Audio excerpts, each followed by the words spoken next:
자, 그러면 우리 시간이 됐으니까 오늘 진도를 나가보도록 합시다. 오늘은 이제 우리 14과 성모님에 대한 내용을 해야 될 날이어서 오늘은 시작 기도를 성모성으로 시작을 해보도록 합시다. 네, 갖고 계신 뭐 기도문 책이든 아니면 교재로면 252쪽을 펴보시면은 나와 있어요. 네. 기도합시다. 성부와 성자와 성령의 이름으로 아멘. 은총이 가득하신 마리아님 기뻐하소서. 주님께서 함께 계시니 여인 중에 복되시며 태중의 아들 예수님 또한 복되시나이다. 천주의 성모 마리아님 이제와 저희 죽을 때 저희 죄인을 위하여 빌어주소서. 아멘. 성부와 성자 성령의 이름으로 아멘. 네, 천주교가 흔히 오해받는 것 중에 하나가 마리아교냐라는 그런 건데, 방금 이제 성모성을 이렇게 하셨는데요. 주님의 기도나 주님의 기도하고는 어떤 끝맺음이 좀 다른 거를 느끼셨는지 모르겠어요. 그러니까 주님의 기도를 보면은 이제 뭘 해달라고 하느님께 직접적으로 요구를 하죠. 네, 악에서 구하소서 하고 끝난단 말이에요. 악에서 구하소서. 악에서 구원하실 수 있는 건 하느님밖에 없으니까. 그러니까 어떤 행동을 갖다가 직접적으로 하느님께 해달라고 요구를 하는 반면에 성모성의 끝을 보세요. 저희 죄인을 위하여 빌어주소서라고 돼 있죠. 그러니까 성모님한테는 우리를 위해서 같이 기도해 주세요라고 이렇게 하는 거예요. 그러니까 어떤 하느님한테 하는 기도하고 성모님이나 성인들한테 하는 기도는 다른 기도다라는 거를 먼저 좀 얘기를 하고 들어갈게요. 이 성모님, 천주교 신자들은 보면 성모님에 대한 사랑이 아주 지극합니다. 또 보면은 이제 천주교 신자들 가정에 가보면은 별로 썩 좋은 건 아닌데, 십자고상은 다 뭐 대충 요만요만한 것들이 이제 걸려 있잖아요. 집에 뭐 가 있는데, 또 신신 깊으신 분들 다 가면은 성모상은 뭐 이따시만한 성모상 다 이렇게 있고, 이제 제일 중심에 막 성모상이 서 있고 막 이런 집들 이렇게 보셨을지도 모르겠어요. 그리고 또 무엇보다도 우리 성당은 그래도 마당이 없다 보니까 이제 그게 딱 드러나지는 않는데, 대부분 마당이 있는 성당은 마당 또 제일 또 들어오자마자 입구에 또 성모님 다 이러고 있단 말이에요, 그렇죠? 그리고 또 가면 또 보면은 지나가다 보면 또 거기서 사람들이 다 이러고 있어요, 그렇죠? 밖에서 쳐다보면은 성모님밖에 안 보이는 거야, 그치? 그러니까 이게 저 천주교 저놈들은 마리아 믿는 종교다 하는 그런 오해가 좀 생길 법하게 생기긴 했어요. 근데 사실 성당 안에 들어와 보시면 아시겠지만은 제일 중심이 되는 건 뭐예요? 예수님이잖아요. 예수 그리스도 십자고상이 한가운데 있고 예수님을 상징하는 제대가 제일 중심이에요. 성당의 중심은. 그런데 어쩌다 보니까 좀 이제 성모님에 대해서 이제 다른 사람들이 좀 오해할 만한 뭐 그런 것들이 조금 있긴 해요. 그래서 오늘 이 시간에는 천주의 성모 복되신 동정 마리아에 대해서 이제 공부를 해보도록 하겠습니다. 일단은 뭐 교재를 들어가기 전에 지난 시간에 우리 교회에 대해서 공부를 하면서 어서 오세요. 교회에 대해서 공부를 하면서 우리 교회가 지금 우리가 살아가고 있는 이 지상에 순례하는 교회가 있고, 지상같이 보이니까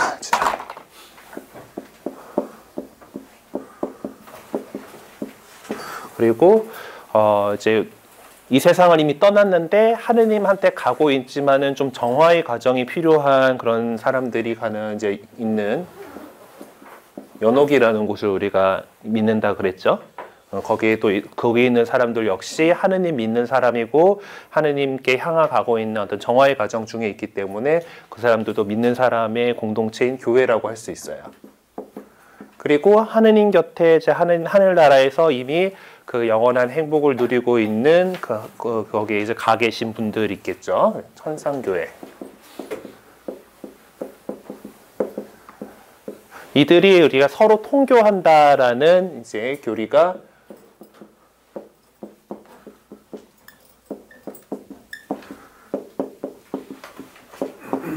모든 성인의 통공이다라는 것을 지난 시간 거의 끝나갈 때 이제 말씀드렸었어요. 기억나시나요? 네. 그러니까 우리가 이 서로 이제 서로 통교하고 기도할 수 있다. 그리고 그러니까 우리 지상에서도 연옥에 있는 영혼들을 위해서 기도할 수 있고, 천상에서도 우리 지상에 있는 순례하는 우리들을 위해서, 또 연옥에 있는 사람들을, 영혼들을 위해서 서로 기도하고 그 기도가 가능하고 그것이 효과가 있다라는 얘기를 이제 모든 성인의 통공이라는 교리로서 이렇게 말씀을 드렸습니다. 이 연장선상이에요. 그래서 천상교회에 들어가 계신다 라고 교회가 공식적으로 선포한 분들이 있을 거 아니에요. 여태까지 이 교회 2000년의 역사 안에서 정말 거룩하게 잘 사시고 훌륭하게 사시고, 또 어떤 분들은 이 신앙을 위해서 박해자들에게 목숨까지 내어 바치면서 신앙을 증거하셨던 분들, 그리고 또 정말 올바른 삶으로 다른 사람들의 모범이 되셨던 분들이 있겠죠. 네, 그런 사람들을 우리는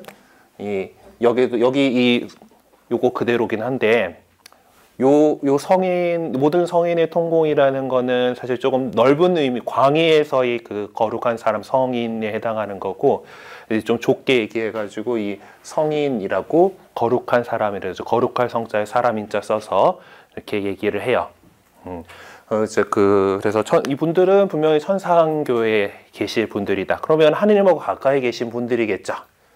그러면은 우리가 뭔가 좀 하느님께 뭔가 그 바램을 드리고 싶을 때 그거 좀 같이 좀 얘기해주고, 주변에 뭐 어디다가 뭐 민원을 넣는다고 할 때 요새는 뭐 좀 청탁 금지법이네 뭐 그래가지고 뭐 그런 게 안 되지만은 그 주변에 있는 사람한테 푹 한번 찔러가지고 좀 얘기 좀 해줘봐요. 막 이런 것들이 있잖아요. 그런 거와 마찬가지로 이 하늘에 계신 이 성인들한테 같이 기도해달라고 비는 거예요. 아까 성모성 끝에처럼 저희를 위하여 빌어주소서라고 하는 것처럼.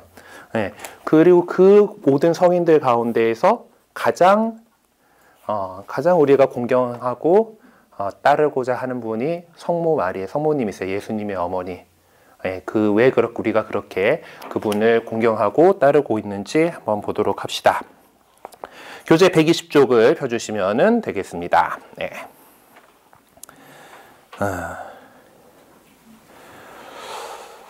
그래, 우리는 예수 그리스도를 믿는 사람들이죠. 예수 그리스도를 믿는 종교예요. 천주교, 하늘의 주인이신 하느님을 믿는 종교고, 그 예수 그리스도를 믿는 종교, 예수님을 그리스도로 믿는 종교다라는 거 첫 시간부터 이렇게 얘기를 드렸을 거예요. 그리고 예수님을 믿고 사랑하고 주님으로 섬기고 있는 우리는 예수님과 관계 있는 것들을 모두 다 이제 소중하게 여기게 됩니다. 그러니까 예수님께서 이제 이 세상 살이를 하시면, 이 세상에서 우리와 함께 계시면서 거니셨던 그 동네, 이스라엘이라는 나라가 있는 그 동네를 우리는 그 성지라고 해서, 거룩한 땅이라고 해가지고 이제 또 기회가 되면은 이제 성지 순례 간다 이렇게 할 때 이제 그 성지라고 표현을 해요. 우리나라에도 성지라고 표현되는 장소들이 있지만은 이제 예수님이 거니셨던 그곳, 이스라엘 땅하고는 급이 달라. 이제 우리나라에 또 무슨 성지 이렇게 있는데, 그거는 우리 성인들께서 이렇게 뭔가 연관이 있는 그런 땅들이, 그런 지역이고, 예수님께서 직접 거니셨던 그 이스라엘을 이제 성지라고 여겨서 그곳을 한번 또 가보려고 이렇게 성지 순례도 이렇게 가고 합니다. 그리고 예수님과 함께 지내던 사도들, 예수님을 위하여 목숨을 바친 순교자들, 모든 성인들을 공경합니다. 우리 어렸을 때 위인전기 이런 것들 읽어보셨죠? 네. 그거 엄마 아빠가 왜 읽으라고 할까요? 선생님이 왜 그거 읽으라고 할까요? 본받으라고. 예, 좀 요런 사람들 본받고 이렇게 좀 잘 돼봐라 이런 거잖아요. 마찬가지로 성인들에 대한 우리가 이야기를 하고 성인들을 공경하고 하는 것들은 우리 일반 사회에서 위인들을 공경하는 거하고 마찬가지라고 할 수 있어요. 잘 살았던, 하느님의 자녀로서 잘 살았던 그분, 훌륭하게 사셨던 그분들의 삶을 본받고 따라가려고 하는 거죠. 네.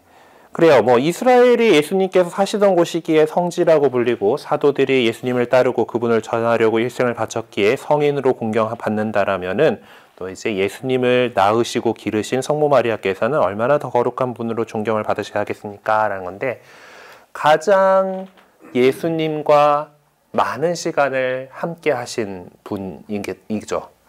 다른 뭐 사도들이야 끼케야 예수님께서 공생활 3년 했으니까 3년 같이 살았잖아요. 근데 성모님께서는 예수님을 이제 태중에 모시고 이렇게 낳아주셨고, 또 예수님께서 이제 그 나자렛에서 그냥 아직 세상의 어떤 공식적인 생활을 하기 전에 나사렛 사생활이라고 뭐 이게 뭐 숨겨진 시간들이라고 표현하는 그 어린 시절을 다 겪으셨고, 그리고 성경에도 보면은 예수님께서 이렇게 다니시는 동안에도 성모님께서 이제 그 함께 하셨고, 심지어 사도들 제자들이 다 도망갔던 예수님께서 순환하시던 그 순간에도 십자가 곁에 계셨던 분이고, 예. 그리고 또 그 후에도 제자들과 함께, 예수님의 제자들과 함께 성령께서 오시는 오순절에도 계셨고, 계속해서 이 교회 안에서 어머니로서 함께 하셨던 분이세요. 그러다 보니까 이제 그 성모님에 대해서 우리가 더 특별히 다른 성인들보다 더 이상으로 공경을 하게 되는 겁니다. 자, 그러면은 이제 처음 이제 이야기를 하기 위해서 루카복음에 나오는 예수님의 탄생에 대한 요즘 이제 복음 말씀에 이제 나오고 있는 그런 얘기들 거래요. 말씀 들어보도록 하겠습니다. 천사가 마리아의 집으로 들어가 말하였다. 은총이 가득한 이여 기뻐하여라. 주님께서 너와 함께 계시다. 이 말에 마리아는 몹시 놀랐다. 그리고 이 인사말이 무슨 뜻인가 하고 곰곰이 생각하였다. 천사가 다시 마리아에게 말하였다. 두려워하지 마라, 마리아야. 너는 하느님의 총애를 받았다. 보라, 이제 내가 잉태하여 아들을 낳을 터이니 그 이름을 예수라 하여라. 그분께서는 큰 인물이 되시고 지극히 높으신 분의 아드님이라 불리실 것이다. 주 하느님께서 그분의 조상 다윗의 왕좌를 그분께 주시어 그분께서 야곱 집안을 영원히 다스리시리니 그분의 나라는 끝이 없을 것이다. 마리아가 천사에게 저는 남자를 알지 못하는데 어떻게 그런 일이 있을 수 있겠습니까? 하고 말하자 천사가 마리아에게 대답하였다. 성령께서 너에게 내려오시고 지극히 높으신 분의 힘이 너를 덮을 것이다.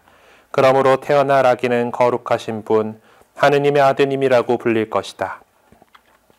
내 친척 엘리사벳을 보아라. 그 늙은 나이에도 아들을 잉태하였다. 아이를 못 낳는 여자라고 불리던 그가 임신한 지 6달이 되었다. 하느님께는 불가능한 일이 없다. 마리아가 말하였다. 보십시오, 저는 주님의 종입니다. 말씀하신 대로 저에게 이루어지기를 바랍니다. 성모님께서 이렇게 자유로운 응답으로서 보십시오, 주님의 종입니다. 말씀하신 대로 저에게 이루어지길 바랍니다. 라고 이렇게 순명하셨기 때문에 하느님께서는 이 마리아의 몸을 선택하셔서 이 세상에서 육을 취하셔서 육신을 취하셔서 세상에 오시게 됐던 거고, 그런 구원의 사건 사업의 시작을 우리 방금 복음 말씀 통해서 들었습니다. 그래서 한 장 넘겨서 이제 내용들을 봅시다. 이제 성모님에 대한 여러 가지 이제 교리들이 지금 이렇게 나오고 있는데요. 첫 번째는 하느님의 어머니다라는 거예요. 천주의 성모. 네. 이거를 지우고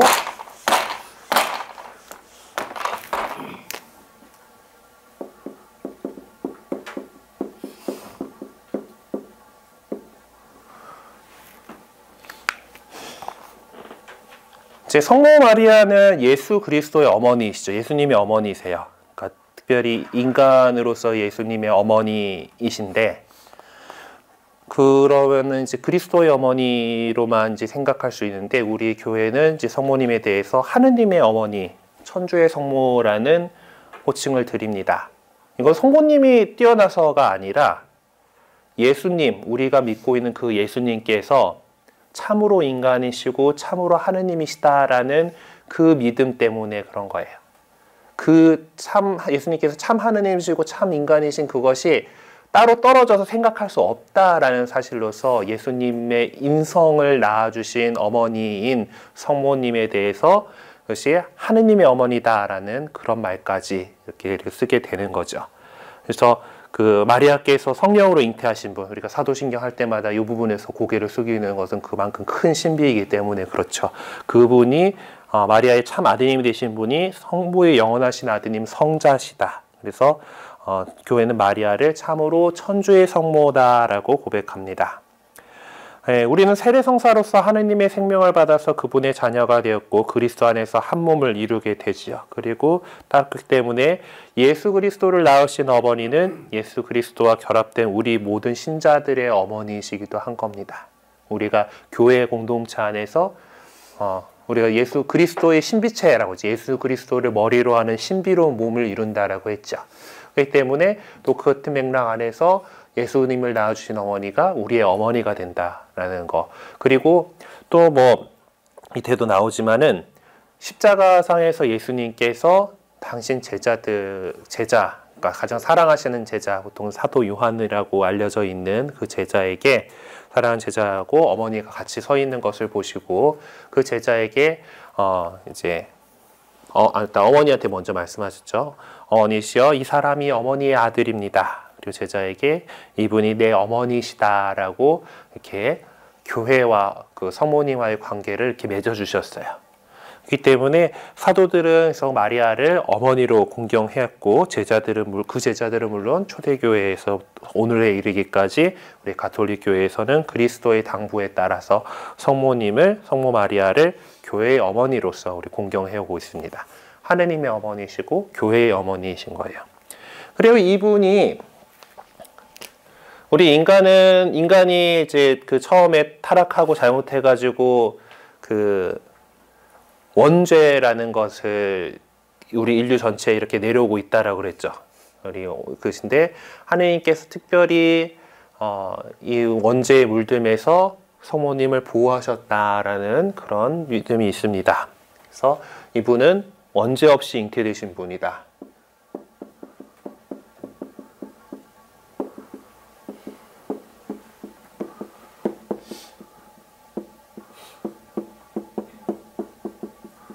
그러니까 하나님께서 마리아를 먼저 선택하셔서 그 마리아가 태어날 때 이미 원죄에 물들면서 보호해 주셨다라는 그런 믿음을 갖고 있는 거예요. 그러니까 그렇기 때문에 구세주이신 하느님께서 머무실 태가 깨끗하게 보존될 수 있도록 하느님께서 미리 준비를 해 오셨다라는 거예요.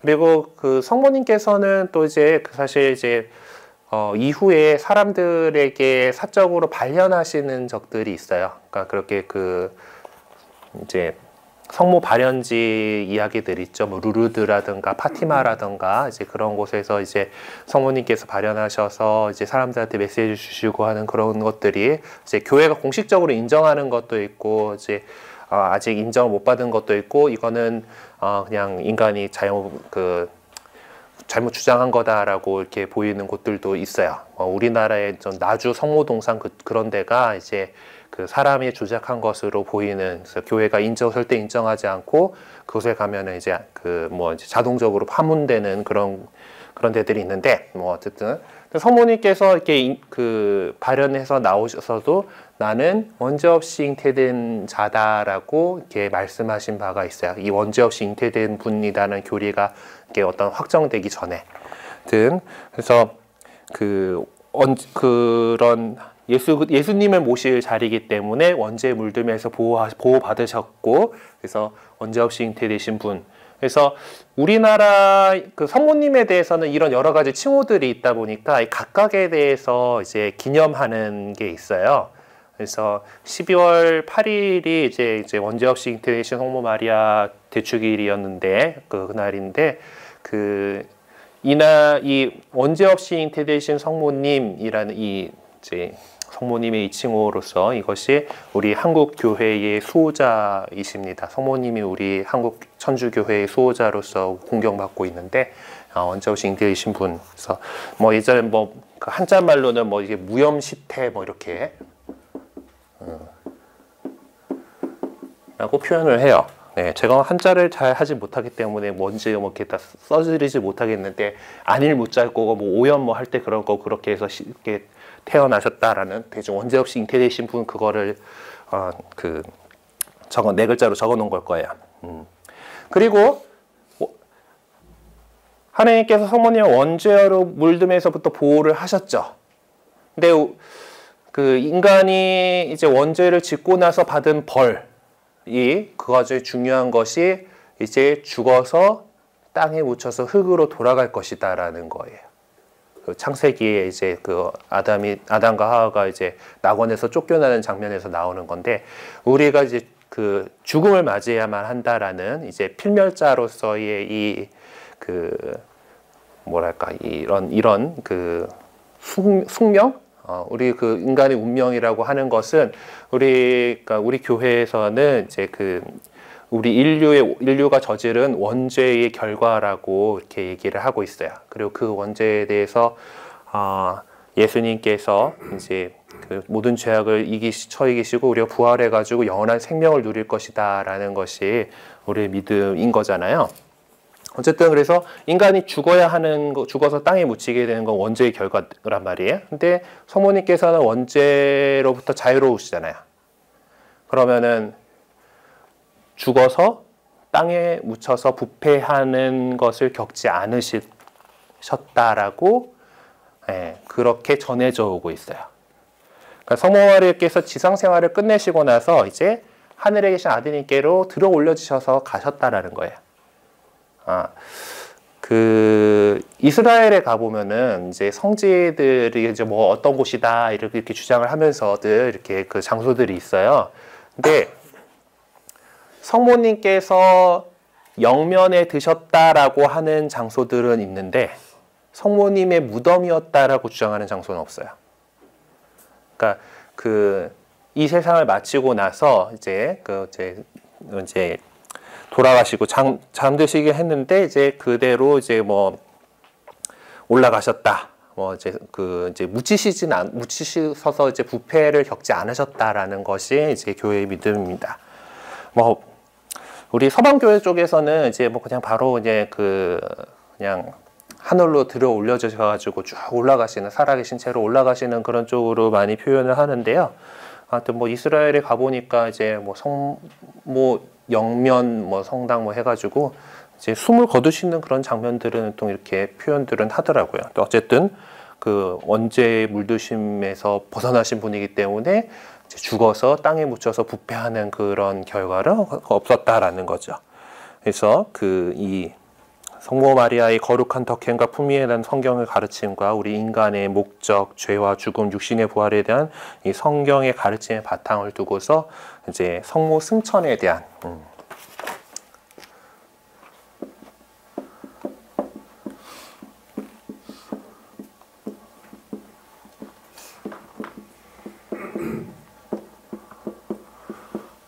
성모 승천에 대한 얘기를 이렇게 하는데, 예수님도 승천하셨잖아요. 그렇죠? 부활하시고 나서 승천하시고, 성모님도 성모 승천 대축일을 지내요. 8월 15일이 이제 그걸 기념하는 날인데, 예수님의 승천하고 성모님의 승천하고는 결정적으로 차이가 있죠. 예수님께서는 하느님이시니까 그냥 당신이 올라가시면 돼요.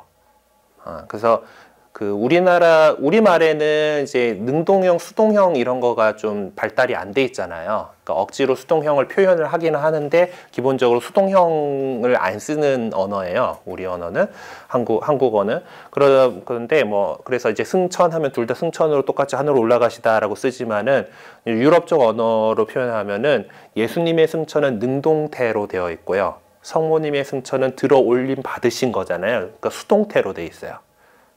같은 승천이긴 한데, 그래서 이제 성모님은 원죄의 물듦에서 보호받으셨기 때문에 이제 하나님의 특별한 은총으로 이렇게 들어 올려주셨다라고 이렇게 했고, 우리 역시 이제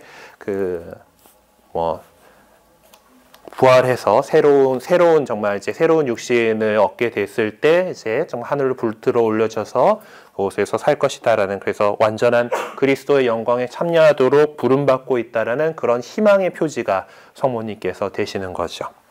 그리고 평생 동정이신 분이래요.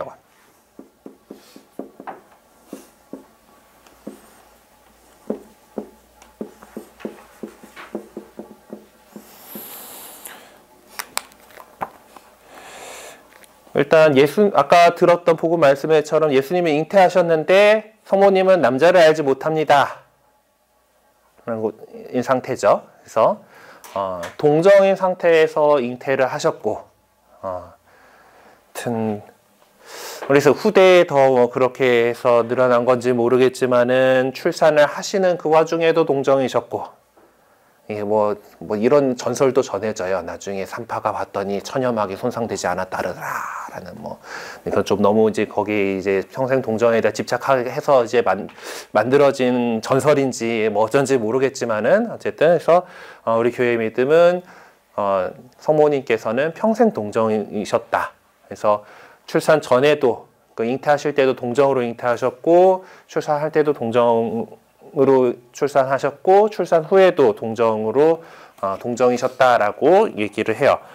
물론 개신교회에서는 이것에 대해서 이제 그 성경에 보면은 예수님의 형제들이란 표현이 나와요. 그래서 이제 뭐 그 이제 뭐 보라 저자는 뭐 목수의 아들이고 누구와 형제 자매들도 우리와 같이 살고 있지 않은가라는 그런 표현이 예수님께서 나자렛에 갔을 때 나오고, 또 뭐 예수님께서 이제 막 이렇게 다니시면서 이제 복음을 선포하러 이렇게 다니시는데 이제 뭐 예수님이 미쳤다는 소문이 돌았나 봐. 그래갖고 성모님이 형제들과 함께 예수님을 찾아오시는 그런 장면도 나와요. 그러면 그때 막 누가 내 형제고 뭐 누가 어머니고 형제냐 하면서 하느님의 그 뜻을 실천하는 사람이 내 어머니요 형제요 누이다 뭐 이렇게 그런 말씀을 하시는 장면이 나오는데, 또 거기서 보면 형제라는 표현이 나오거든요. 그래가지고 그거를 들어서 성모님께서 예수님 낳을 때는 동정이었다는 거 인정해. 그런데 나중에 결혼해가지고 그 요셉하고 사이에서 아이들 더 낳았을 거야 라고 이제 평생 동정이 아니다라고 주장을 하는 사람들도 있어요. 하지만은 이것은 히브리 말 표현에서 이제 그 사촌에 해당하는 단어가 없어요. 히브리 말에는. 그래서 이제 그 형제라고 그것들을 그냥 그런 사람 사촌들 정도도 형제 자매로 이렇게 표현을 하게 되는데, 그거가 그냥 그리스 말로 번역되면서 그대로 형제 자매로 이렇게 된 것으로 우리는 그렇게 보고 있어요. 예. 물론 그걸 그대로 이제 형제 자매다 해가지고 뭐 이렇게 그렇게 얘기하는 사람도 있지만은 우리는 그래서 성모님께서 평생 동정이신 분이다라는 것을 표현해요. 그래서 성모님을 표현한 그 그림들 가운데 이제 보면은 이제 보통 성모님 보면 뭐 이렇게 쓰고 계시잖아요. 그래서 뭐 이렇게 모사나 뭐 이렇게 해가지고 되면 있는데, 보통 별이 이제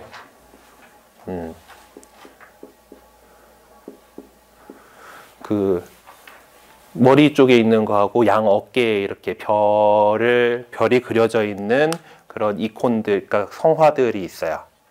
그러니까 그게 그 평생 동정이심을 드러낸 그 상징하는 표지로서, 그러니까 출산 전에도 동정이셨고 출산 중에도 동정이셨고 출산 후에도 동정이셨다라는 그거를 이제 평생 동정이신 분이라는 것을 드러내는 이제 뭐 그런 상징으로서 이제 그 성모님의 이제 여기 이렇게 그 세 개의 별이 그려져 있는 성화들이 있습니다.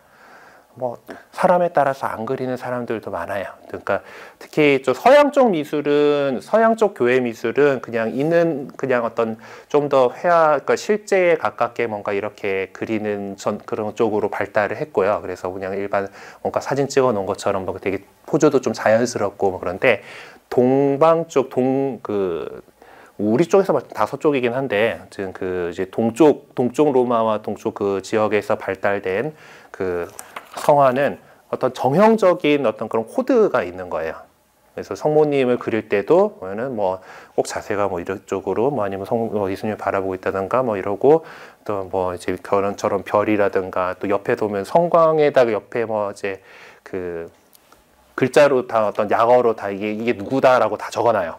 그런 표현들이라던가. 그래서 보통 그런 것들 이콘이라고 얘기를 하는데,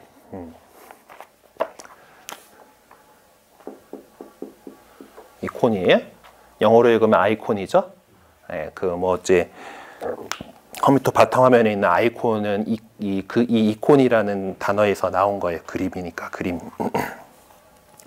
어쨌든 그래서 이런 그 천주의 성모이시고 원죄없이 잉태되신 분, 하늘에 올림 받으신 분이고 평생 동정이신 분이다라는 것이 우리가 성모님에 대해서 이제 믿고 있는 4가지 중요한 교리예요. 예. 그래서 이게 사실 다 연결되는 거죠. 하느님의 그 예수님을 낳으신 분, 예수님께서 참 하느님이고 참 인간이시고 그것이 갈라질 수 없고 혼동될 수 없고 그런 중요한 두 속성이기 때문에 예수님을 낳아주신 어머니는 하느님의 어머니이시다. 천주의 성모시다. 그리고 그렇게 예수님을 잉태하신 그 태가 하느님께서 원죄에 물들면서 보호를 해주셨다.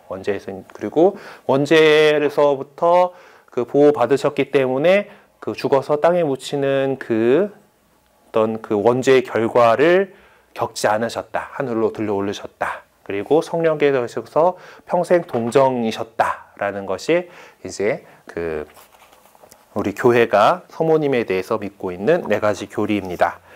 근데 뭐 이런 것들 그 이상으로 언제나 그 성모님의 어떤 삶 자체가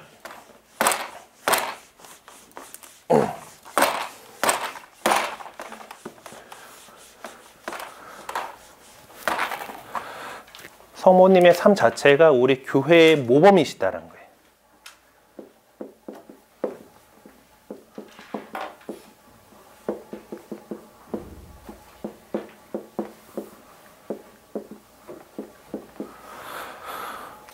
아까 이제 그 수태고지 이제 예수님 잉태할 거예요 하고 천사가 딱 나타났을 때 이제 성모님의 자세 보죠. 하느님의 그 말씀에 순명하고, 그리고 보면은 이게 무슨 뜻일까 곰곰이 생각하셨고, 또 마음속에 이렇게 어떤 여러 가지 여러 가지 일들이 있었잖아요. 그렇죠? 예수님 탄생에 대한 이야기들 막 보면은 이제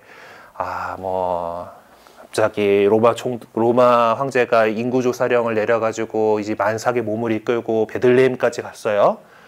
갔더니 잘 방도 없어가지고 마곡간에서 어떻게 몸을 풀었어요. 그랬는데 갑자기 다른 나라에서 동방박사 3사람이 더 가가지고 또 저라고 이제 이 어떻게 될 분입니다 하면서 이제 예물을 막 바쳐요. 그러고 났더니 천사가 어디 이집트로 도망가래요. 그리고 이집트까지 갔다가 또 다시 올라가지고 나자렛에 왔어요. 하여튼 우여곡절 겪고 또 12살 때는 보면 예수님이 이제 파스카 축제 지내려고 예루살렘 왔다가 애 잃어버려갖고 난리를 쳤는데 한 사흘 동안 찾아 헤맸는데 겨우 찾았더니 성전에 가가지고 거기 율법 학자들하고 막 토론하고 있어. 애가 12살짜리 애가. 사실 근데 율법 학자들 말은 저자직강이잖아. 아주 그냥 그러니까 아무튼 좀 얘기가 잘 통하고 있었겠죠. 그러더니 겨우 찾아놨더니 제가 아버지의 집에 있어야 할 줄 모르셨습니까? 하면서 그딴 소리나 하고 있지. 이제 그리고 나서 30살 됐더니 이제 집 나가겠다 출가하셔갖고 이제 제자들하고 다니는데 들려오는 소리는 자가 미쳤다더라라는 소리가 들려오지. 저 가보니까 이렇게 떠돌아다니면서 이렇게 살고 있지. 어쨌든 그러다가 또 이제 했더니 그 죄인으로 몰려가지고 십자가 들고 십자가 들고 가기 전에 또 엄청난 매 맞잖아요. 또 들겨 맞고 저거 들고 가서 못 박히지. 하여튼 우여곡절을 이렇게 그 예수님의 그 삶을 쭉 곁에서 이렇게 보시면서도 언제나 그 놀라운 그것에 대해서 이제 곰곰이 생각하시고 받아들이시고 그리고 그것을 따라가셨던 분이에요. 그래서 그런 하느님에 대한 아주 온전한 믿음 그리고 순명의 정신을 우리는 성모님의 삶에서 배울 수가 있는 거예요. 그렇기 때문에 우리는 성모님을 다른 그것들도 다 있지만은 우리 교회의 모범이신 분으로서 공경을 하는 거예요. 우리 신앙생활의 모범이고 가장 하느님을 온전히 신뢰하고서 그분 믿고서 이렇게 따라가셨던 분이라고. 예. 그리고 그쵸. 그래서 성모님은 구세주를 먹이시고 입히고 기르셨고 십자가 곁에서까지 이렇게 지키셨고 또 모든 것을 하여튼 봉헌하셔서 예수님의 그 구원 사업에 성모님께서도 늘 함께 하시고 동참하셨다. 예. 그렇기 때문에 우리 가톨릭 교회에서는 성령의 가르침에 따라서 우리와 교회의 모범으로서 성모님을 가장 사랑하는 성인으로서 어머니로서 받들고 공경하고 자녀다운 효성으로서 그분을 바치는 거죠. 그래서 지금 뭐 나오는 말이 공경이에요.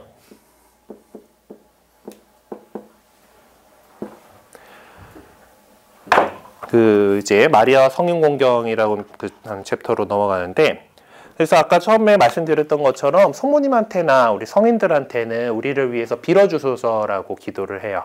같이 우리를 위해서 하느님께 기도해 주세요라고 이렇게 청하는 거예요. 그러니까 그들을 하느님처럼 생각하는 게 아니에요. 그래서 하느님께 드리는 것은 흠숭이라고 표현해요. 국어사전에 찾아보면 뭐 흠모하고 숭배함이라고 되어 있지만은 우리 이제 교회 안에서 전문 용어로서 흠숭이 들어가는 건 이건 하느님께만 쓸 수 있는 단어예요. 그러니까 하느님께는 우리는 흠숭의 예를 드린다. 흠숭의 예를 드리는 거고, 그 성인들은 우리가 이제 우리의 모범으로서 공경의 예를 드리는 거예요. 공경. 그러니까 그냥 존경하고 또 그분들의 이제 그 삶에 따라서 그래서 공경하고 이제 그런 거예요. 그래서 이제 그분들이 늘 이제 그 하느님하고 가까우신 사람이잖아요. 어떤 신앙, 어떤 삶 안에서. 그렇기 때문에 우리들의 어떤 기도를 갖다가 하느님께 전해주세요라고 이렇게 하는 거예요. 그것을 갖다가 우리는 전구라고 불러요. 전구해주세요라고. 그래서 이 하느님한테 드리는 거, 기도하고 성인들이나 성모님께 드리는 기도는 본질적으로 다르다. 우리는 하느님께는 흠숭을 드리지만은 성인들에게는 공경을 드린다라는 그렇게 해요. 역시 왜냐하면 성모님 역시 아무리 그렇게 위대한 삶을 사셨고 그렇다고 하지만은 결국 우리와 같은 하느님의 피조물이기 때문에 그래요. 그냥 피조물. 그렇기 때문에 어떤 뛰어난 분으로서 우리가 공경하는 거지 뭐 어떤 신으로서 모시고 있는 거 아니다. 그러니까 뭐 마리아교다라고 하는 그런 건 잘못된 말이다라는 거예요. 근데 조금 뭐 우리 신자들 가운데 성모님 신심이 너무 강하다 보니까 이제 좀 오해를 살 만한 그런 분들이 많아요. 아무래도 좀 하느님께 직접 기도하기보다 좀 우리 천주교 안에 좀 있었던 어떤 기조 같은 건데, 하느님한테 바로 기도하는 것보다 우리가 아빠한테 용돈 주세요 하고 아빠 바로 하기가 쉽지 않잖아요. 엄하신 아버지 같은 경우는. 그럼 어떻게 해요? 엄마한테 살짝 좀 해가지고 용돈 좀 이렇게 해주시라고 좀 얘기 좀 해주세요. 뭐 이렇게. 그래서 늘 이제 성모님 엄마 치맛자락에 땡기듯이 그런 느낌으로 신심 생활을 하는 사람들이 좀 그런 기조가 좀 있어요. 아직까지 좀 남아있고. 그래서 성모님한테만 기도 많이 하고. 뭐, 천주 신자들 보면 옛날 지금 또 묵주기도에 대해서 좀 배우긴 해야겠는데, 다 꺼내갖고 지하철 버스가 앉으면 요거 굴려요. 이제 기도, 성모 이렇게 쭉 하고. 하여튼 뭐, 그런 것들 뭐 보면서 이제, 이제 성모님만 너무 생각하나? 이런 그런 것들도 조금 이제 있긴 하지만은 기본적으로 하느님에 대해서 우리가 드리는 거는 흠숭, 성인들에 대해서는 공경, 그리고 성모님에 대해서는 좀 최상의 공경을 드린다 그래갖고 좀 요새 뭐 상경지례라고 표현하기도 해요. 네, 공경들 중에서 좀 센 거예요, 가장. 뭐 그래요. 그래서 교회는 어쨌든 우리 2000년 동안에 우리 성모 마리아를 천주의 성모, 우리들의 어머니, 교회의 어머니로서 공경해 왔습니다. 그리고 우리가 성모님을 공경하는 것은 그분께서 신앙에서 하느님의 뜻을 따르는 순명에서 또 하느님을 향하는 사랑에서 또 하느님께 모든 것을 바치는 봉헌에서 우리들의 모범이 되시기 때문이죠. 그리고 성모 마리아께서 받으신 영광, 하늘에 불러 올려셔서 이제 천상 모호의 관을 받으신 뭐 이런 것들이 다 우리도 장차 부활해서 받게 될 그런 영광을 미리 보여주신 거다라는, 그래서 우리가 갖고 있는 희망의 표지이시기도 합니다. 그래서 이제 우리 천주교 신자들이 참 사랑하는 이 묵주기도에 대해서 좀 공부를 해야 돼요. 일단 여기 뭐 나와 있지만은 묵주기도를 갖다가 로사리오라고 합니다. 로사리오는 이제 로사가 이제 장미라는 뜻인데, 예, 이제 장미 꽃다발이라는 거예요. 그러니까 우리 5월이 이제 성모님의 달이거든요. 우리 교회 안에서 성모성월인데 이제 그 5월에 보통 보면 5월 말이 다 돼서 6월 달이 돼서 펴가지고 좀 늘 곤란스럽게 하는데 장미가 이제 그 장미의 계절이고 그래서 성모님이 상징하는 꽃은 장미예요. 장미꽃이에요. 그래서 그 성모님께 드리는 장미 한 송이 뭐 이런 뜻으로 해서 로사리오라는 그런 말을 하고요. 묵주알 하나하나를 이제 장미꽃 한 송이 한 송이 이렇게 표현을 하는데요. 이 이제 그 방법이 이제 보교제로 사용하기 위해서 큼직한 묵주를 갖고 왔습니다. 보통 이제 묵주를 이제 성물방에서 구입하시게 되면 이게 5단짜리잖아요. 네, 5단 묵주예요. 그래서 보면은 한 10개씩 일단 그 알이 모여 있고 중간에 한 개가 있어요. 그래서 이 단계 10개 성모성 10번을 여기서 하는 거거든요. 이게 그러니까 사실 기도 몇 번 했는지 세는 도구예요. 예. 그러니까 기본적으로 이게 얘가 하는 거는 뭐 이렇게 잡고든 돌리면서 이제 내가 어디까지 기도했지 하는 그거 세는 도구예요. 일단 그래서 이 하나하나에서 이렇게 모여 있는 10개는 성모성을 하는 자리고 이 따로 중간에 하나씩 있잖아요. 요거는 주님의 기도를 하는 자리예요. 그리고 그래서 이제 주님의 기도로 시작해가지고 성모송 10번 하고 끝에는 영광송으로 한 단이 맞춰져요. 그런 게 하나 기본 패키지고 그렇게 하면서 이 묵주기도는 기본적으로 성모님과 함께 예수님의 생애를 묵상하는 기도입니다. 네.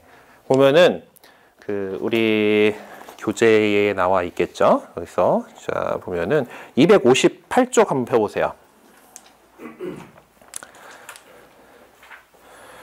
네, 258조에 보면 묵주기도에 보면 환희의 신비, 빛의 신비, 고통의 신비, 영광의 신비 뭐 이렇게 있습니다. 그렇죠? 보면 내용이 뭐예요? 예수님께서 어떻게 이 세상에서 사셨는가에 대한 내용들이에요. 그래서 환희의 신비 일단 마리아께서 예수님을 잉태하심을 묵상합시다 이렇게 돼 있죠. 그래서 어떻게 되냐면은 묵주기도를 하시게 될 때 이제 맨 처음에 십자가에서 처음에 이제 이거를 잡고 시작을 해요. 이제 성호경 그죠? 성부와 성자와 성령의 이름으로 아멘 하고서 얘를 잡고 처음 바치는 기도는 우리 믿음의 기도인 사도신경이에요. 사도신경을 십자가에서 바쳐요. 자 그리고 나서 처음 만나는 알은 하나만 딸랑 있죠? 하나만 딱 있죠. 그럼 무슨 기도해야 돼요? 그죠. 주님의 기도 해야 돼요. 네, 주님의 기도를 하고, 그리고 시작하기 전에는 여기 3개가 모여 있어요. 모여 있는 알은 무슨 기도? 성모송을 하는 기도예요. 성모송을 3번을 바치게 되는데, 이제 지금 기도문 안에는 특별한 의미에 대한 설명이 안 나와 있는데, 옛날 우리 가톨릭 기도서에는 요거 각각 3알이 어떤 의미를 갖고 있냐면은, 첫 번째 알은 천주 성부의 어여쁜 딸이신 성모님을 생각하면서 그 성모송을 바쳐요. 두 번째는 성자 그리스도의 어머니이신 그 성모님 마리아를 생각하면서 하고, 세 번째는 성령의 배필이신 마리아를 기억하면서 성모님에 대해서 그러니까 성부 아버지 하느님의 그 어여쁜 딸이신 성모님, 성자의 어머니이신 성모님, 성령의 배필이신 교회의 어머니시고 교회 배필이라고 표현해요. 성령의 배필이신 그리고 뭐 이제 성령으로 인하여 예수님 나왔잖아요, 그렇죠? 그러니까 뭐 그 성령의 짝 이렇게 볼 수 있는 거죠. 그래서 그거 3가지 성부, 성자, 성령과 연관지어진 마리아에 대해서 생각하면서 성모송을 3개 하게 됩니다. 그냥 성모송 3개를 한다고 하면 돼요. 성모송 끝났으면은 뭐 해요? 주를 끝났으면 영광송을 바쳐요. 그래서 이제 준비 기도가 이렇게 사도신경부터 해가지고 주님의 기도, 성모송 3번, 영광송하고 딱 끝나요. 그럼 첫 번째 또 이 하나 있죠. 이거부터 해서 그 신비를 묵상을 하는 거예요. 그럼 요걸 첫 번째 알을 딱 잡고서 오늘 환희의 신비를 묵상하겠어라고 하면은 자, 환희의 신비 일단 마리아께서 예수님의 잉태하심을 묵상합시다라고 하고서 요것들을 생각을 하는 거야. 마리아께서 오늘 그 방금 그 읽었던 것처럼 천사가 와가지고 이제 마리아에게 이제 성령으로 잉태할 겁니다라는 그 내용을 이제 떠올리면서 이제 입과 이제 말로는 이제 손으로는 이제 첫 번째니까 주님의 기도 해야겠죠. 하늘에 계신 우리 아버지, 아버지는 쭉 해가지고 그 다음에 요 넘어가요. 이쪽으로 넘어가서 그 성모송 알이잖아. 이제 은총이 가득하신 마리아님 기뻐하소 주님께서 함께 계신 여인 중에 복되시며 태중의 아들 예수님 또한 복되시나이다. 존재성 마리아 죽을 때 저희 죄인을 위하여 빌어주소서. 아멘. 은총이 가득하신 마리아님 기뻐하소서. 그래서 10번을 하는 거예요. 저 이제 성모송을 10번을 하고 10번 딱 끝났죠. 한 꾸러미 끝나면은 우리 영광송 끝날 때 끝기도로 많이 사랑한다 그랬죠? 그래서 영광송을 영광의 성부와 성자와 성령께 처음과 같이 이제 항상 영원히 아멘 하고 딱 끝나요. 그러면은 이제 다음 단 해야겠죠.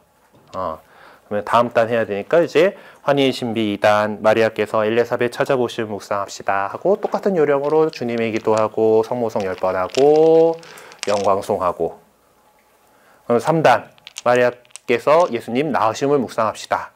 또 주님의 기도하고 이렇게 또 하나 끝나고 영광송으로 끝나고 4단 마리아께서 예수님을 성전에 봉헌하심을 묵상합시다 하고 이제 하고 그리고 마리아께서 5단 이제 마리아께서 이르셨던 예수님을 성전에서 다시 찾으시면 묵상합시다 하고 쫙 성모송 10번 하고 영광송 하고 딱 끝났죠.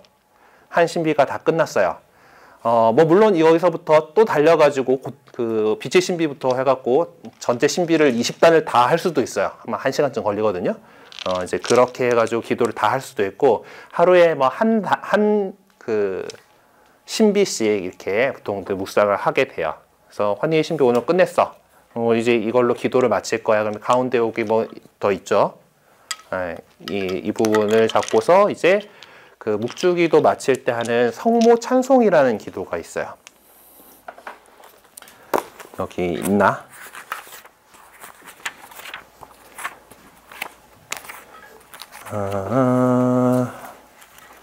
여기에는 없는 것 같다. 혹시 그 주요기도문 안에 성월기도가 나와 있으면 10월 묵주기도 성월기도가 이제 그 성모 찬송이거든요. 그래서 그 어떤 기도냐 하면은 뭐 이제 모이시며 사랑에 넘치는 어머니 우리의 생명 기쁨 희망이시여 당신으로 하와의 그 자손들이 눈물을 흘리며 애원하나이다. 슬픔의 골짜기에서 우리들의 보호자 성모님 불쌍한 저희를 인자눈으로 보소서.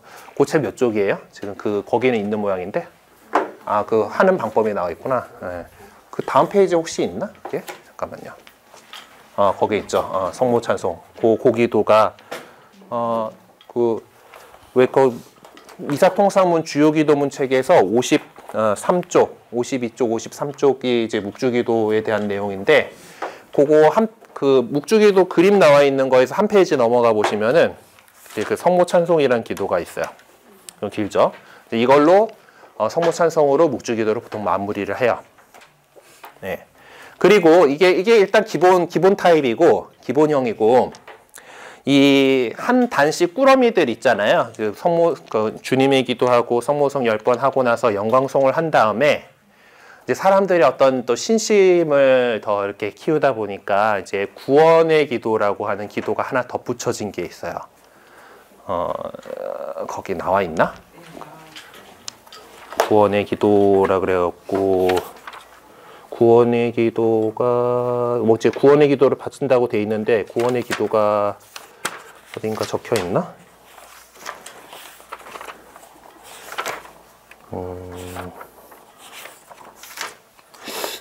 없어 보이죠? 구원의 기도는 이제 해도 되고 안 해도 되는데 이제 뭐 사람들이 같이 할 때 하면은 같이 하시면 돼요. 이제 어떤 기도하면은 갑자기 하려 했는데 기억이 안 나지 왜?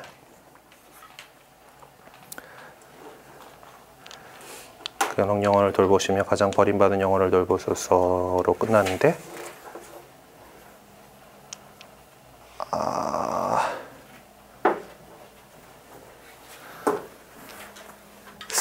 갑자기 하려니 기억이 안 난다. 갑자기 이제 그 하여튼 뭐 이제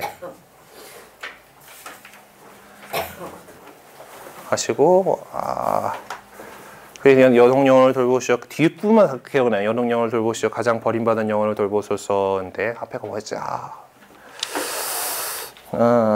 하여튼 뭐 이제 구원의 기도라고 해가지고 그런 기도가 덧붙여졌어요.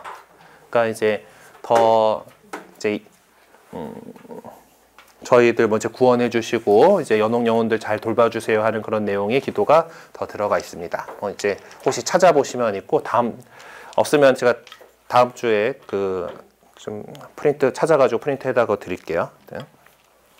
그래서 이 묵주기도를 우리 천주교 신자들이 참 많이 하는 기도입니다. 그래서 어디 성지순례 간다면서 하면 어디 간다, 성당에서 어디 간다 하고 버스 타면은 이제 다들 앉아가지고 이제 함께 묵주기도 바치겠습니다 하고 이제 가는 기도로 이제 묵주할 또 돌리고 있고, 그렇습니다. 그래서 개인적으로 이제 이런 거는 사실 집안의 장식용으로서 실제 기도할 때 이러고 기도를 하고 있으면은 하시는 분들도 있긴 있는데, 그 양팔기도 해가지고 묵주도 보면 이게 5단짜리잖아요. 이게 20단짜리 묵주가 있어요. 그 일반 그 조그마한 사이즈인데 이제 한 방에 이제 그 신비 4개를 다 하려고 이제 여기서 이 줄이 더 그래요. 그걸 갖다가 대충 그 짜잘한 작은 그 알로 이만해지거든요. 그래서 무슨 양팔기도 이렇게 이렇게 다 들고 이렇게 하시는 그런 분들도 있는데 너무 그런 것까지 다 쫓아가서 할 필요는 없고요. 아무튼 일반적으로 이제 그 묵주는 아무튼 요만한 5단 묵주를 하나 장만을 하셔서 이제 사용을 하시면 됩니다. 저는 이거 전에 신학생 때 본당 수녀님이 선물로 주신 건데, 워낙 그분이 제가 기도를 열심히 해서가 아니고 그분이 기도를 많이 해가지고 막 늘어져 있고 이제 아무튼 네, 그래서 저도 소중하게 이어서 기도를 하고 있는 그 묵주인데, 그래서 손때에 탄 자기 묵주 이렇게 잘 이렇게 장 마련하셔가지고 사용을 하시면은 됩니다. 그래서 기본적으로 기도 세는 거고, 하나 따로 떨어져 있는 알은 주님의 기도, 여럿이 묶여 있는 거는 성모송. 그래서 이제 성모송 10번, 그리고 성모송 같은 한 꾸러미 끝나면 영광송하고 구원의 기도하고 다음 단으로 이렇게 넘어가시는 걸로 이렇게 하시면 됩니다. 그리고 이 묵주는 또 이제 성물이기 때문에 성물방에서 이제 구입을 하신 다음에 축복을 받아요. 요거를 이제 더 기도에 사용하는 물건이니까 하면서 신부님한테 축복해달라고 갖고 오면은 이제 거기에 축복을 해드리니까 이제 성물방에서 혹시 구입하시거든 저나 주임 신부님을 찾아오시면은 아니면은 명동 나갔다 가면 지나가는 어느 신부님이든 이렇게 아니 그래서 들이밀면 그냥 알아보시고 네, 그냥 이제 묵주를 이렇게 딱 들이밀면은 축복해달라는 걸 하고 이렇게 해주실 거예요. 네. 아무튼 아니면 축복해 주세요, 아니면은 옛날 용어로 방사해 주세요, 이런 거던데, 하여튼 그래서 근데 묵주 들이밀면 이렇게 축복해 달라는 거구나. 그래서 또 그 묵주 말고도 이제 성인들을 우리가 공경하는 차원에서 성모님도 성모상 이제 성상을 하잖아요, 마련을 해요. 그래서 이제 세상에서 이제 위인들 동상 세우는 거와 마찬가지로 우리 또 성인상을 이렇게 해서 저런 분이었어. 또 우리가 또 저분의 이제 어떤 믿음을 본받아야지 하고 이제 공경할 때 조금 더 이제 드러나는 의미로서 이제 성상들이 있어요. 이제 그것들 역시 그런 것들도 축복을 이제 청하시면은 이제 신부님이 축복을 해줍니다. 그래서 그걸 가지고 그리고 이제 이런 성물들은 축복받은 거고, 이제 성인 거룩한 그거 자체가 거룩한 건 아니지만은 거룩한 사람들의 그것들 담고 있는 거잖아요. 그리고 거룩한 데 사용하는, 기도에 사용하는 물건들이기 때문에 함부로 버리면 안 돼요. 그러니까 이게 그냥 쓰레기로 굴러다니지 않게 하는 거가 중요해요. 핵심은. 그리고 태극기를 쓰레기통에 버리지 않는 거와 마찬가지예요. 그러니까 뭐 소각해가지고 뭐 이렇게 뭐 묻는다던가 그런 식으로 배웠었잖아요. 예, 그런 거와 마찬가지로 이제 이것도 처리를 잘 해야 됩니다. 그래서 이제 그 요새 우리 이제 서울이야 뭐 어디 묻을 데가 없어가지고 그렇게 하는데 보통 이제 땅에다가 고이 묻어요. 이제 혹시 이제 뭐 파손이 됐거나 아니면은 뭐 이제 사용을 못하게 해서 묵주 같은 경우는 하다가 난 들고 다니다 보면 끊어지거나 하는 경우들이 생기거든요. 네, 그러면은 수리를 해서 쓸 수도 있고 수리가 도저히 안 되는 상황들이라면은 잘 해가지고 이제 묻거나 그냥 그 쓰레기통에서 굴러다니지 않게가 핵심입니다. 하여튼 그렇게 처리를 잘 해주셔야 돼요. 예전에는 뭐 이제 다 우리 이제 성당 성물방으로 갖다 주세요라고 했었던 적도 있는데 이제 성물방에서도 요거 폐성물 처리가 이제 이게 뭐가 어떤 뭐 가져가 주시고 하는 그런 분들이 없다 보니까 이제 늘 고칠거리여 갖고 뭐 지금은 성물방으로 갖다 주셔도 뭐 이렇게 안 해주시니까 하여튼 적절히 하여튼 잘 되게 무책임합니다만은 하여튼 그렇게 처리를 하셔야 됩니다. 뭐 성상들 같은 경우는 뭐 아예 좀 이제 망가지더라도 내 손으로 망가뜨려야 돼요. 그러니까 잘게 부수어 가지고 아예 그 형체를 이렇게 알 수 없듯이 해가지고 이렇게 처리를 하시던가 아니면 그냥 고이 묻으시던가 하여튼 뭐 이렇게 뭔가 망가져 가지고 이제 이것을 사용할 수 없게 됐다라고 할 때는 그런 식으로 처리하시면 되고요. 가능한 대로 뭐 그냥 그럴 일을 안 만드는 게 제일 좋습니다. 네. 그리고 뭐 묵주 같은 경우는 조금씩 끊어지는 사고들이 종종까지는 아니어도 뭐 심심찮게 발생하니까 이 끈으로 된 것들은 별 문제가 없는데 사슬로 된 것들은 이제 안에서 하다가 좀 끊어지는 경우들이 좀 생겨요. 그리고 끈으로 된 것도 워낙 또 열심히 하다 보면은 이제 닳고 닳아가지고 끊어지기도 하고, 또 제일 많이 망가지는 거 묵주 팔찌 형태로 해가지고 묵주를 갖고 다니는 게 만들어 놓은 것들이 있어요. 보통 이제 1단짜리 그거든가 아니면은 뭐 요새 여성용은 이제 5단짜리 또 길게 이제 몇 번 이렇게 감게끔 돼 있는 것들도 있던데, 하여튼 그런 애들은 또 이제 나일로 좀 탄력 있는 줄로 이렇게 돼 있다 보니까 이게 또 내구성이 조금 이게 아쉬운 것들이 있어가지고 막 팡 하고 끊어지면은 제 구슬들이 막 이렇게 돼버리는 그런 경우들이 좀 생기곤 합니다. 근데 뭐 그런 경우는 잘 모아가지고 고이 묻어주시면 됩니다. 예, 하여튼 핵심은 쓰레기장에서 굴러댕기지 않기. 예, 굴러댕기더라도 이게 성물이었는지 잘 모르게 하기. 그래, 여튼서 이제 오늘 이제 성인 공경, 성모님에 대해서, 그리고 특별히 성인 공경에 대해서 이제 말씀을 드렸는데,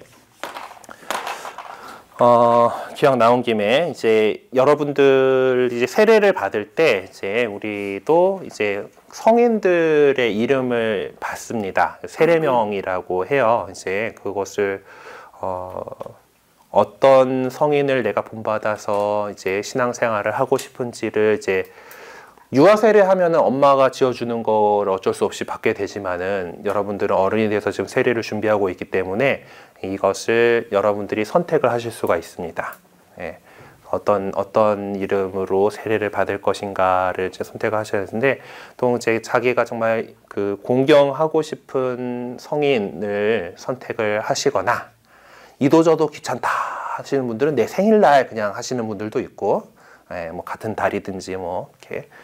저는 10월 3일이 생일인데 축일은 9월 26일이에요. 근처인 거고, 저는 어렸을 때 유아 세례를 받으면서 어머니가 세례 받을 때 덤으로 저하고 제 동생하고 같이 받았거든요. 유아 세례. 제가 4살 때, 제 동생 2살 때. 그래갖고 어머니가 형제 성인 찾아가지고 고스마와 다미아노라고 하는 쌍둥이 순교 성인의 이름을 제가 고스마고 제 동생은 다미아노예요. 뭐 그런 식으로 이제 유아 세례 받을 사람은 나이 선택의 여지 없이 이름을 그냥 받는 건데, 여러분들은 이제 성인들에 대해서 혹시 좀 알아보시고 혹시 뭐 찾아보시고 이렇게 하시면 돼요. 사실 뭐 서양식의 멋진 이름들 다 보면은 다 성인들 이름이 많습니다. 예, 왜 우리 강아지 이름으로 많이 나오는 쫑은 존 요한이고요. 네. 그리고 뭐 메리는 마리아고요. 네. 네. 그러니까 영어로 메리는 마리아입니다. 그 Let it be 하여튼 When I find myself in time of trouble, Mother Mary comes to me. 성모 마리아께서 오셔가지고 하신 지혜로운 말씀이 이제 네. 하여튼 뭐 그렇고 뭐 테레사 마더 테레사 통해서 많이 이제 하셨던 테레사라는 성녀 뭐 이제 또 뭐 영어식 이름에서 많이 나오는 거 뭐 있지? 그 예전에 제가 군에 있을 때 이제 거기에도 이제 신병들 이제 예비적 교리 이렇게 하고 나서 세례명 정해야 되잖아요. 그 당시에 그 연예인 중에 에릭이라는 사람이 좀 인기가 많았는가? 다들 막 에릭을 하겠다고. 에릭은 이제 원래 이제 어느 왕자님 성인 이름이 헬리꼬라고 보통 하는데 헬리꼬를 이제 뭐 선택하는 사람이 이제 영어식으로 하면 에릭이거든. 뭐 이제 그런 것들 이름들이 있으니까 이렇게 찾아보시면 되고요. 그런 것들은 이제 우리 서울교구에서 운영하는 홈페이지가 있잖아요. 가톨 굿뉴스. 얘는 안 나오는 애네.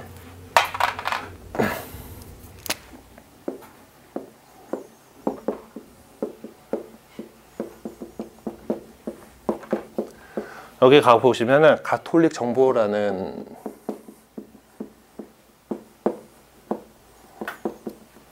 코너 안에 이제 성인들에 대한 것들이 있어요. 그러니까 날짜별로 찾아볼 수 있고 이름 뭐 이런 것들 검색해서 보시면은 어떤 이제 생일을 사셨는지 뭐 자료가 많은 사람들은 좀 길게 적혀 있고 없는 사람들은 짤막하게라도 이제 그런 어디서 활동하셨고 어떤 뭐 그런 것들이지 성인들의 어떤 목록들 이런 것들을 찾아보실 수가 있어요.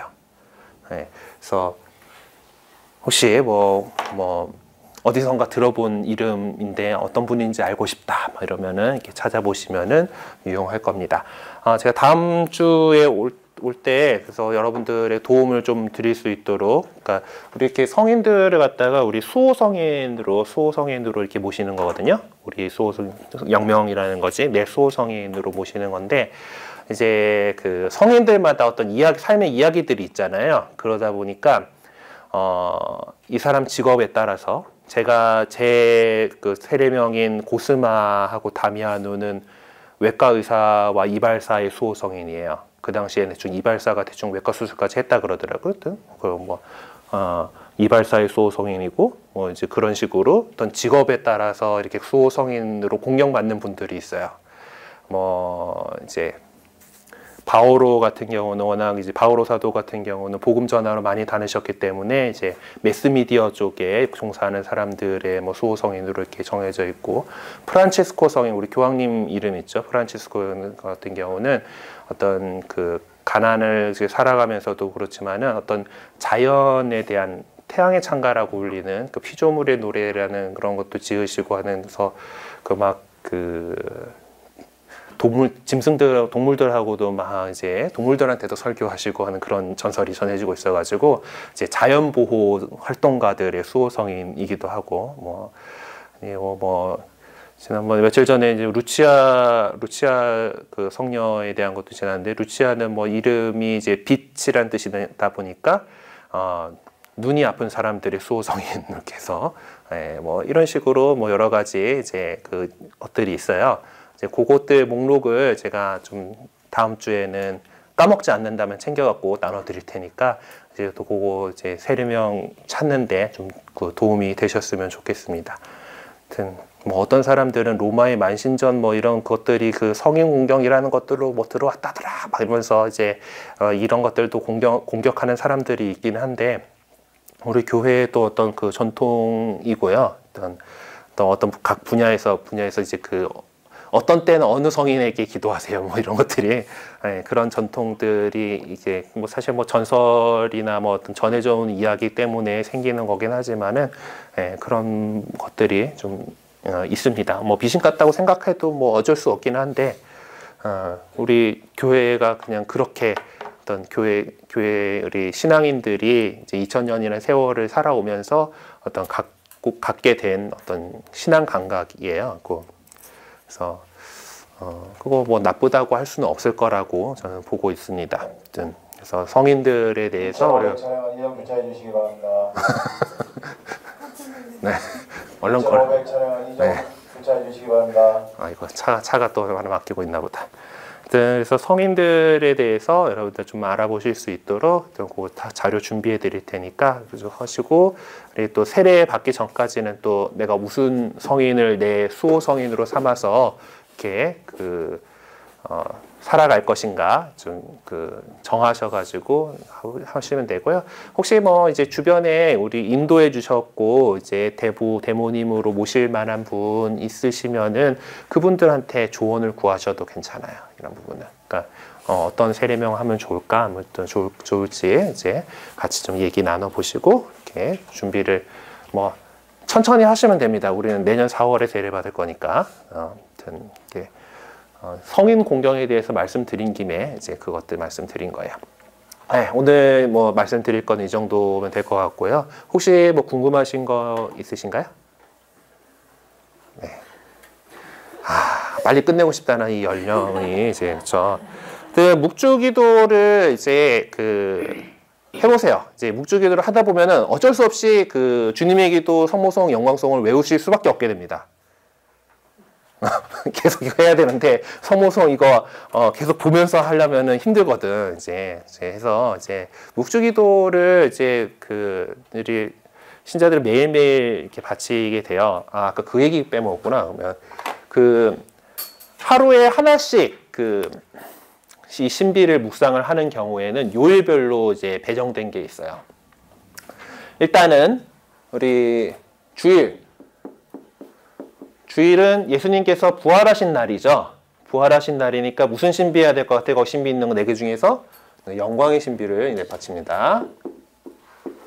영광의 신비를 바치고 쭉 적어 놓읍시다. 월, 화, 수, 목, 금, 토. 네. 영광의 신비가 이때쯤 있으면은 뭔가 좀 반대쯤 가운데쯤이 뭔가 있으면 좋겠죠. 그래서 수요일 날 이제 또 영광의 신비를 보통 해요. 그리고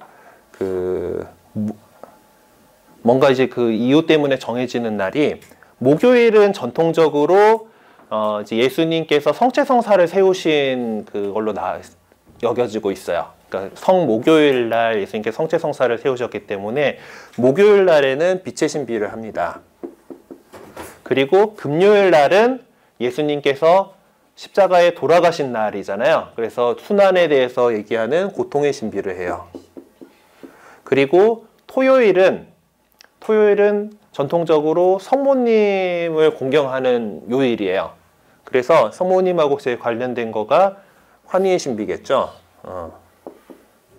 그렇게 하고 이제 대충 골고루 해야 되니까 이제 금요일하고 화요일 날에 보통 이제 고통의 신비를 하고, 그리고 토요일하고 월요일하고 환희의 신비를 해요. 그냥 하루에 한 신비 이렇게 해나갈 때는 이런 식으로 이렇게 보통 합니다. 그래서 옛날에는 사실 빛의 신비가 조금 생긴 게 얼마 안 돼요. 이게 2000년인가 이제 요한 바오로 2세 교황님께서 이제 왜 예수님 생애를 묵상하는데 태어나시고 죽으시고 부활하신 것밖에 없냐, 공생활 왜 우리 안 하냐 해가지고 만드신 게 빛의 신비예요. 그래서 옛날에는 그냥 주일은 아무거나 하고 이제 요 세트 이렇게 환희고통 영광, 환희고통 영광 이렇게 쭉 이렇게 했었는데, 이제 빛의 신비가 이제 생기면서 이제 좀 꼬인 거지. 네. 어쨌든 그래서 목요일 날 성체성사를 세우셨으니까 빛의 신비가 목요일 날 딱 들어갔고, 이제 그리고 금요일은 원래 고통이고, 그러면은 토요일 날 성모님 기리는 날이니까 여기 환희하자. 이렇게 해서 이렇게 주일은 부활이니까 영광 해야 될 거고, 이제 이런 식으로 짜여지고 여기 앞에는 뭐 그냥 전통적으로 환희고통 영광 이렇게 들어갔어요. 그래서 뭐 날짜의 어떤 그걸 하시면, 그러니까 주일 부활이니까 영광의 신비, 토요일 성모님 공경하는 날이니까 환희의 신비, 금요일 예수님 돌아가신 날이니까 고통의 신비, 목요일 날 성체성사 세우신 거니까 빛의 신비, 이렇게 날짜에 따라서 이렇게 하시면 됩니다. 그래서 자주 이제 이제 바치는 이제 우리 가톨릭 신자들이 늘 사랑하고 하는 그 기도니까 묵주기도 이제 해보시면서 기도문도 잘 익혀보시고 이렇게 해보시면 좋겠습니다. 하여튼 묵주기도 할 줄 알도록 이렇게 좀 연습해보시고 다음 주에는 이제 시작기도로 같이 한번 1단을 해볼게요. 그래서 그 1단을 해볼 테니까 다음 주에 오실 때는 묵주를 좀 준비를 해서 해와 주시면 되겠습니다. 다음 주에 다음 주에는 안 하는 날인가? 다다음 주. 그러니까 그 다음 이제 우리 시간에 다음 주가 그렇죠. 말씀 잘해주셔서 부활 성탄 휴가죠. 다음 주는 성탄의 기쁨을 지내는 주간이고 이제 성탄은 이제 12월 25일은 뭐 원래 우리나라는 또 이제 그리스도교의 기념일도 다 공휴일 해주시고 또 불교 기념일도 다 공휴일 해주시고 이렇게 해서 이제 다 또 늘 공휴일이고 또 연말 연시에 또 이렇게 기쁜 날로 지내 오셨는데 이제 우리 그리스도인이 되시기로 이렇게 마음 먹으셨으니까 하느님께서 인간이 돼서 우리에게 오셨다라는 그 신비를 기뻐하고 묵상하는 시간입니다. 하느님께서 우리를 사랑하셔서 우리와 같은 인간이 되어서 정말 연약한 아기로서 이 세상에 태어나셨다라는 것을 기억하는 시간이고요. 너무 길어지면 안 되겠지? 이것도 성탄 얘기를 해드릴까 말까 하다가 맙시다. 일단 이건 넘어갑시다. 네, 그래서 아무튼 그런 날이니까 또 기쁘게 성탄 잘 맞이하시기를 바랍니다. 네, 마친 기도로 영광송 바치겠습니다. 성부와 성자와 성령의 이름으로 아멘. 영광이 성부와 성자와 성령께 처음과 같이 이제와 항상 영원히 아멘. 성부와 성자와 성령의 이름으로 아멘. 네, 수고하셨습니다. 2주 뒤에 뵙도록 하겠습니다.